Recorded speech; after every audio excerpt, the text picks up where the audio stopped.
Why tell this story? Why venture into the mind of the so-called Dexter Killer? Yeah, well, I was working on the crime beat for the Edmonton Journal when this story broke, and I remember just being very busy when news of his arrest and charges had happened. But then sort of as the dust settled, there was this big unanswered question, which was, why did this happen? Like, how could you go from being this suburban father with a filmmaking career to being a, Dexter-inspired wannabe serial killer? And, I had a real curiosity about, how does someone make that transformation? And that's what really drew me down this path, was just the curiosity to know how a mind like that works, and how the psychology of someone like that who can put together a crime like this in such a way can transpire, especially in my home city. Did you seek out his participation in the book? Yeah, I had that on my list of course, what I wanted to do. I was going to wait until after his trial had concluded before making the initial contact, but I was at home one day, a few months before the trial, when he called me. I got this call out of the blue, and the voice on the other end said, "Hey, it's Mark." So how would he get your number? Was it through contact with other contacts you had made to find out about him? Exactly, yeah. I had been interviewing his friends and, contacting his family, and, basically anyone that I could ever find that had ever had contact with Mark Twitchell. I had given them my business card, and just word had trickled through the grapevine to him while he was awaiting trial at the remand center, and they passed on the number, and then he called me from one of the prison phones. So what was his motivation in doing that? I think he was a bit kind of seeking out what I was up to. I was writing about his life. What does he want to do? Is he trying to run my family into the ground? What are his motivations? I think he had an interest in that. But I think he must have turned a leaf, because he obviously spoke to you. Yeah, he spoke to me in great detail. It was about a year of contact that we had. And I think his other motivation, too, was he knew that I would get everything at the trial, and I'd be writing about all these extraordinary and, often gruesome details of what he had done. But this was an opportunity for him to tell the complete story about his life, not just the crime, but sort of how we got there. So it could have broadened the perspective, which he wanted to do. And so what makes this man's mind tick? What did you learn about that inner Mark Twitchell? Yeah, well, meeting him, I remember meeting him for the first time, and to be honest, I was expecting Hannibal Lecter. I was expecting to walk in there and he'd just kind of, leer into the room, and I'd just be like, taken aback in my chair. And when I actually did meet him, I was struck by how charming he could be. And not that I'm defending him or anything, but he has this side to him. Caught you off guard. That caught me totally off guard. I was laughing. He was good at telling jokes. He's very charismatic.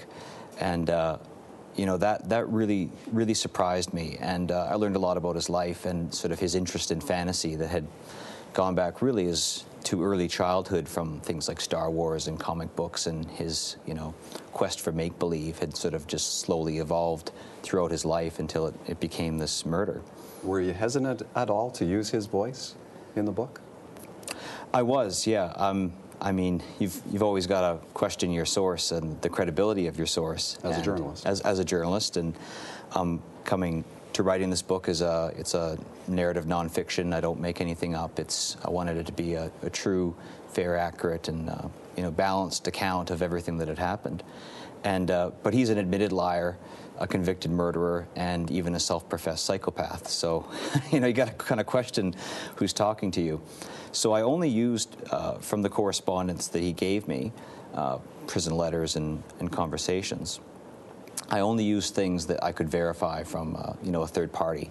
So if he told me something about some event, I would try to find that other person to confirm, did this actually happen? Is his perspective on this So accurate? You had to edit through all of this, but only some of it actually made it into the book. Some of it was weeded out. Yeah, there was a lot of detail about his life that I wasn't able to get that third-party confirmation, so I didn't include it in the book. There also, toward the end of the book, there's mention that you wanted to give his victim a voice. How successful were you in that? Yeah, my heart goes out to Johnny Altinger and his family. I was very very touched by finally meeting them at the trial. We had spoke a few times on the phone, but you know, they were so traumatized by this event, not only because of the gruesomeness of what had happened, but then the media overexposure. I mean, they were called, you know, incessantly, and they were bugged on Facebook. You know, every reporter in North America was trying to get them to open up. But I was lucky in that some of his close friends from work, and he had a few friends from the Vancouver area where he had spent many years. They did open up to me and tell me more about his life and his background. And you know, he was a computer geek and was had grown up one of the first members of this internet age. He was on the internet before we even knew there was an internet. So there's lots of interesting details about Johnny's life that haven't come to light yet. Mark Twitchell himself, has he read the book? Or are you still corresponding with him? Is there more of this tale to tell? I don't think he's read the book. I do wonder if you know, the prison system will have a correctional plan for him, and what's the best course of action for his rehabilitation. If that's even possible, that's a big unknown at this early stage. And I don't know if reading a book about himself would be in that correctional plan.